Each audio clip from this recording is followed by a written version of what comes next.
من أنا لولاكم كيفما حبكم كيفما أهواكم.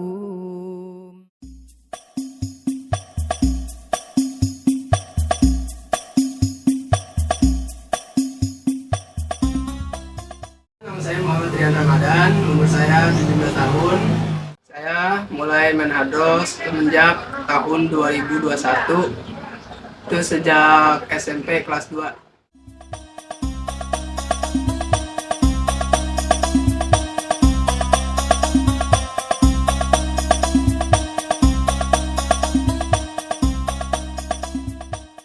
Saya tertarik untuk main hadro karena saya melihat abang-abang yang sedang main di acara maulid, dan saya tertarik untuk mengikuti latihan hadro bersama teman-teman.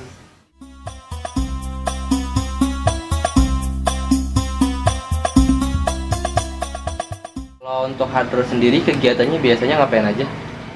Biasanya untuk mengiringi pengajian, maulid, Isra Mi'raj, dan kalau ada panggilan dari luar untuk mengiringi pengantin atau pernikahan, dan ada acara sunatan juga.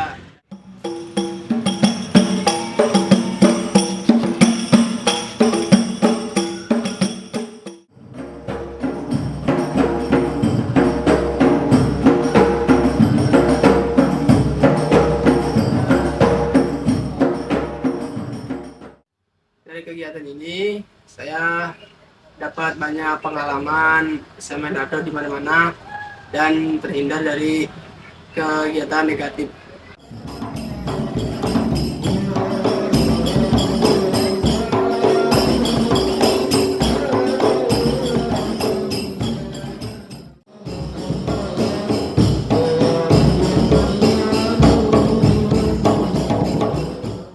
Jadi kalau ngikut kegiatan hadro itu pas kita masuk pondok 2016, dari 2018-nya kita udah mulai latihan. Kalau kita punya guru namanya Abah Samsuni. Jadi kalau misalkan buat benar-benar mainnya tuh bersih kata Abah tuh, itu butuh waktu sedikit lama, biasanya hampir 2 tahun. Benar-benar klop itu pukulannya. Terus juga ada banyak pesan-pesan di situ sih. Jadi namanya hadro kan kita nggak bisa main sendirian. Biasanya mainnya berdua, ada pasangan kita biasanya. Ada namanya master 1, ada yang namanya master 2. Nah kalau misalkan kita nggak boleh, pesan dari Abah tuh ganti-ganti yang namanya pasangan. Jadi kalau misalkan kita punya pasangan udah sama itu aja latihannya. Itu biasanya kalau misalkan buat sampai benar-benar bagus latihannya itu 2 tahun. Ya, kurang lebih 2 tahun.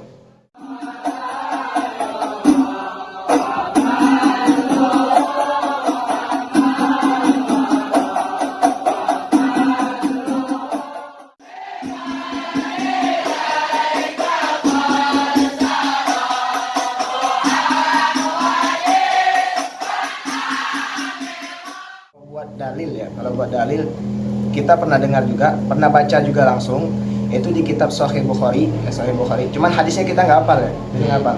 Cuman matan hadis itu kan asalnya daripada qasidah yang mungkin sama-sama semua, hampir semua orang tahu, yang namanya Tola al-Badru alaina. Nah itu kan dari zamannya Nabi langsung.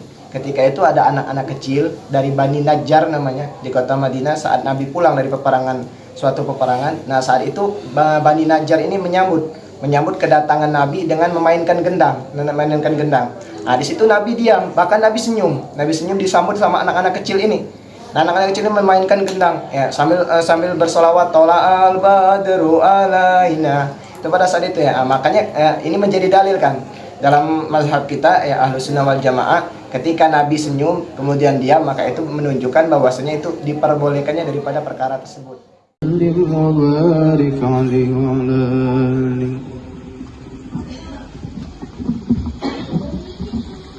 Biasanya kita nih membawakan sholat itu tergantung bulan hijriahnya. Jadi misal kayak sekarang nih kita wawancara lagi bulan Rajab. Jadi di bulan Rajab ini kita bawain qasidah-qasidah yang bertemakan Rajab. Kan nggak mungkin kalau misalkan di bulan Rajab kita bawain qasidah bulan Maulid. Nah begitu juga halnya kalau di bulan Maulid Di bulan Maulid nggak mungkin dong kita bawain qasidah tentang bulan Ramadan. Jadi tergantung bulan hijriahnya kalau di sini. Biasanya kalau misalkan di sini tuh kalau misalkan malam Jumat kita tuh biasanya tuh 3 qasidah. Dan pasti di satu qasidahnya itu ada qasidahnya Habib Ali, yaitu yang pengarang Maulid Syamsuddin Durar ini. Rabbi salli ala Muhammad waftah minal khairi kulla mudlam ya mu'ala rujal jalibi Kita punya pesan, tapi bukan dari diri kita sendiri, tapi dari Abah Suni nih, guru kita. Kalau misalkan abang-abang pernah maksudnya berkecimpung dalam dunia hadroh, terus kayak di FYP TikToknya tuh kayak ada nasihat-nasihat Abah Suni, itu tuh guru kita.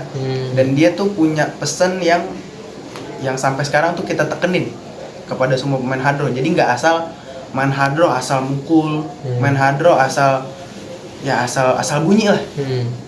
Jadi ada tata caranya juga.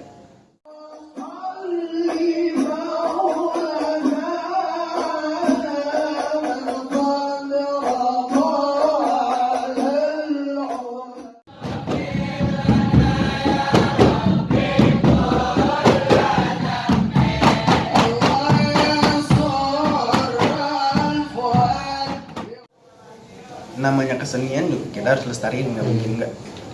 Ya kayak dari contohnya lomba, sekarang mungkin banyak kayak tadi festival Banjari gitu mungkin, tapi meskipun udah diselingin kayak gimana, tapi alhamdulillah maksudnya kita bisa lihat hadroh nih dilestarikan lah. Ada niat untuk melestarikan hadroh, yang penting kan niatnya dulu. Ntar mau gimana, mau sukanya ke versi yang kayak bagaimana, yang penting kita udah punya niat buat lestariin hadroh ini. Man ana